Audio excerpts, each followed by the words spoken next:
Saudara-saudari terkasih, selamat pagi, salam jumpa lagi dalam Sabda Siap Saji, Rabu 25 November 2020. Marilah kita berdoa dalam nama Bapa, Putra, dan Roh Kudus. Amin. Bapa yang penuh kasih, dalam kehidupan kami akan ada selalu sebab dan akibat. Bila kami memilih yang baik, maka mengakibatkan yang baik, tetapi juga bila kami memilih yang buruk, akan datang keburukan itu sendiri. Namun di lain sisi ada pula pengorbanan, di mana yang baik senantiasa ada hambatan-hambatan dan halangan-halangan. Maka pada hari ini kami ingin membicarakan tentang bagaimana kami mencari solusi dari halangan kehidupan kami dan menjadi sebagian dari konsekuensi hidup ini. Karena itu berkatilah kami pada hari ini agar kami boleh dengan bijaksana memecahkan masalah kami dan mencari solusi yang terbaik demi Kristus Putramu dan pengantara kami kini dan sepanjang masa. Tuhan bersamamu dan bersama rohmu. Inilah Injil Yesus Kristus menurut Lukas, dimuliakanlah Tuhan. Pada waktu Yesus berkata kepada para muridnya, akan datang harinya kalian ditangkap dan dianiaya, karena namaku kalian akan diserahkan ke rumah-rumah ibadat, dimasukkan ke dalam penjara dan dihadapkan kepada raja-raja dan para penguasa. Hal itu akan menjadi kesempatan bagimu untuk bersaksi. Sebab itu, tetap teguhlah di dalam hatimu. Jangan kalian memikirkan lebih dahulu pembelaanmu. Aku sendirilah yang akan memberi kalian kata-kata hikmat, sehingga kalian tak dapat ditentang atau dibantah lawan-lawanmu. Dan kalian akan diserahkan juga oleh orang tuamu, saudara-saudaramu, kaum keluargamu, dan sahabat-sahabatmu. Dan beberapa orang di antaramu akan dibunuh. Karena namaku kalian akan dibenci semua orang. Tetapi tidak sehelai pun rambut kepalamu akan hilang. Kalau kalian tetap bertahan, kalian akan memperoleh hidupmu. Demikianlah Injil Tuhan, terpujilah Kristus. Saudara-saudaraku terkasih, dalam sejarah terukir begitu banyak peristiwa. Kami ingat akan misionaris yang melarikan diri dari Tiongkok tahun 50-an, di mana ada revolusi kebudayaan di sana, di mana gereja ditumpas, orang-orang Katolik khususnya para pemimpin yang tidak lari ditangkap, dipenjarakan, bahkan sebagian dibunuh begitu saja. Maka ada beberapa pentolan-pentolan pastor yang merupakan sisa dari revolusi kebudayaan yang ada di Indonesia.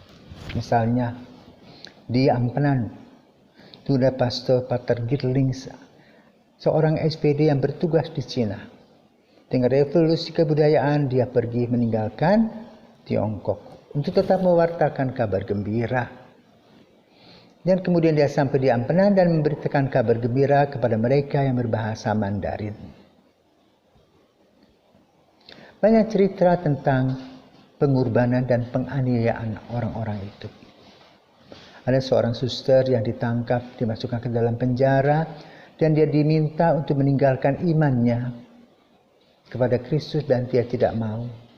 Maka dia mendapat tugas di dalam penjara membersihkan toilet dengan menggunakan jari-jarinya.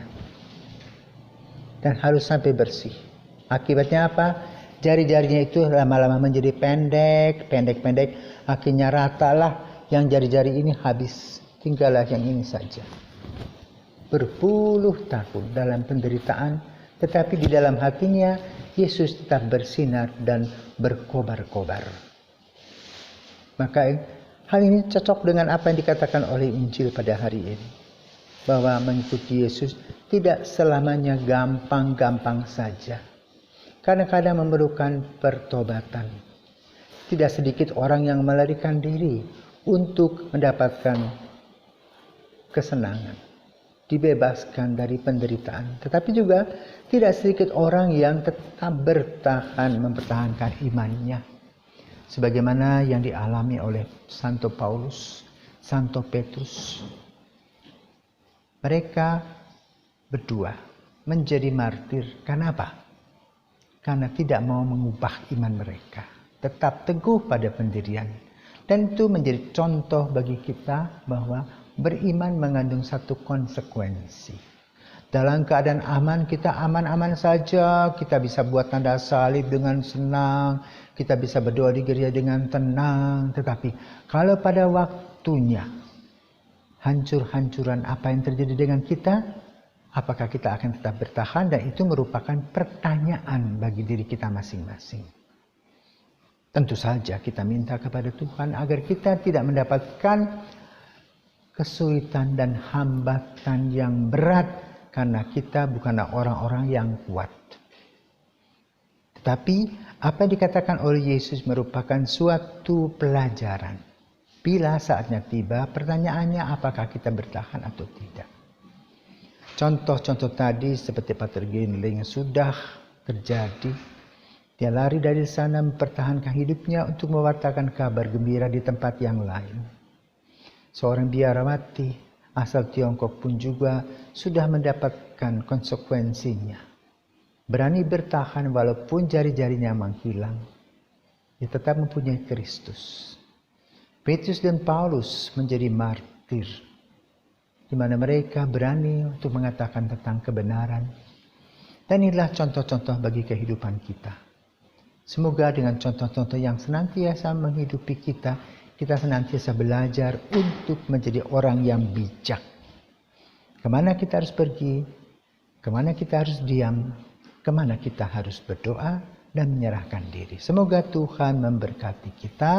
Marilah kita berdoa. Allah Bapa kekal Maha Kuasa, kami bersyukur karena telah Kau beri pegangan kuat dalam diri Yesus. Kami mohon semoga namanya selalu memberi kekuatan baru dalam segala tingkah langkah kami sehari-hari. Sebab Tuhan dan pengantara kami kini dan sepanjang masa. Amin. Selamat pagi.